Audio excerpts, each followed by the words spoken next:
Hello, everybody. Scott Golden with Golden Opportunities Coaching here. Welcome to those of you who are new. Welcome back to those of you who are seasoned veterans of what we do around here. We've almost got 500 subscribers. Would like to get there ASAP.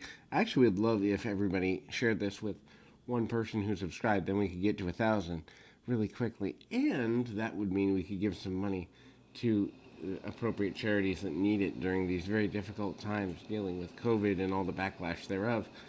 We are going to talk about infidelity today and 10 signs that you may be dealing with a person who is not faithful. Now, this doesn't mean that if you see one or two of these, a person is automatically cheating. But if you see a lot of these, or there's a continuation of progress of behaviors towards these type of things, certainly worth, is investigating potential in this. So, if a person becomes very image body conscious, all of a sudden they care about how they're dressed out of nowhere. They care about how their hair looks or how muscular or trim they look. Basically, they become body focused, and they weren't before. And they haven't been talking about improvement. It just sort of happens, and it really is there out of nowhere. This is a warning sign because it means they're trying to potentially impress someone else. It also means that they feel like they will need to impress someone else, or could mean that, and so therefore they're taking on kind of the assumption of that eventual need. The next is obvious. It's simple. Less of a sex drive than is normal, or a hypersex drive. So both of these are signs, and I kind of combine them into one because any change in sexuality, expression thereof, to an extreme, so everybody has an off day, or maybe even an off week or an off month if there's a lot of stress going on. But if you see someone become hypersexual, that is really affectionate and over the top, or lots of gift giving, or lots of changes in how they show affection immediately without explanation, or they withhold affection, or they're just cold, they are craving less affection out of nowhere. Usually it's the out of nowhere part that really matters in situations like this. The next is ultimately they start fights on a regular basis, and they speak negatively, again combining two into one, but the speech that they do have is talking about all the problems in the world, all the problems in their world, all the struggles they're going through, and when you don't agree that their world is the worst in the world, they almost are trying to start a fight over you're not accepting their perception. Really what generally happens in these situations is one party is trying to get the other to make the decision to be the one to call the relationship off. This usually happens for one of two main core reasons. A, they can save face by not being the one to bring about the resolution of the relationship.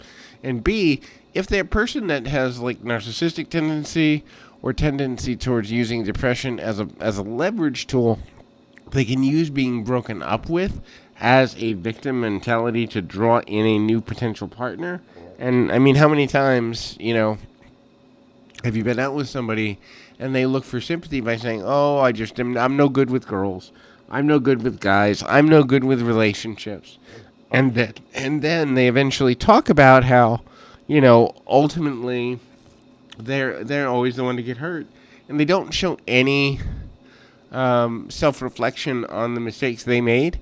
This is a great way that cheaters tend to try to draw the relationships to a close, and then use that victimhood to start their next relationship. So, again, consistency of, kind of keeping attention forward, be it sexual or non-sexual, is another one. Hiding of contact with others. So there are some people that are secretive. I mean, to me, and this is just my own personal deal, it's kind of one of those things. I've worked with 5,000 couples all over the world, and I've said this in any situation where issues with jealousy become a thing. Number one, you shouldn't need to see his or her contacts if you truly trust them, but if they're being trustworthy, They also should have no difficulty giving them up unless they're confronted in an unhealthy or unproductive or unfriendly way. And so the reality is, in a true relationship that's actually going to last, there's transparency with technology. Now, if you see any sort of, secrecy or increase in secrecy or increase in changing of passwords or just things where they don't want you involved with their communication styles, then that could be a sign of an intention to either have an affair or whatever. The validation from strangers is another big one. So if you notice that your partner is asking for compliments from wait staff or their Uber driver or a coworker or fishing for compliments in social media, when a person is searching for validation outside of their relationship, it's because their view of the relationship is somehow that they're seeing, at least partially, potentially, drawing to a close. Obviously, that's not a healthy place to be. And certainly without communication, that can be even worse. But the bottom line is the nature of relying more on strangers for validation than the core relationship is a root cause problem that could be related to infidelity. The final two are pretty simple. They will accuse you of everything they're doing. So, diversion deflection is a fantastic way to lower your chances, not eliminate, but lower your chances of getting caught with infidelity. If a person's always on the defensive, being gaslighted into having to defend themselves over not doing the very thing that the other person is doing, then they're not going to have the energy, focus, or ability, in many cases, to look at and look for the red flags that the other person is throwing out and throwing up. And so that ultimately becomes one of those situations where by deflecting, they're saving themselves time without getting caught with the infidelity. The last one is your gut feelings. At the end of the day, your instincts, your intuition, your gut will often tell you everything you need to know about relationally where you are in relation to others, where you are in relation to the possibility of a relationship coming to a close. And it can be very uncomfortable because just because you know something doesn't mean you want to deal with it. And a lot of times what we do is we go into self-deception and we continue the lie that is the relationship because we don't want to confront the truth.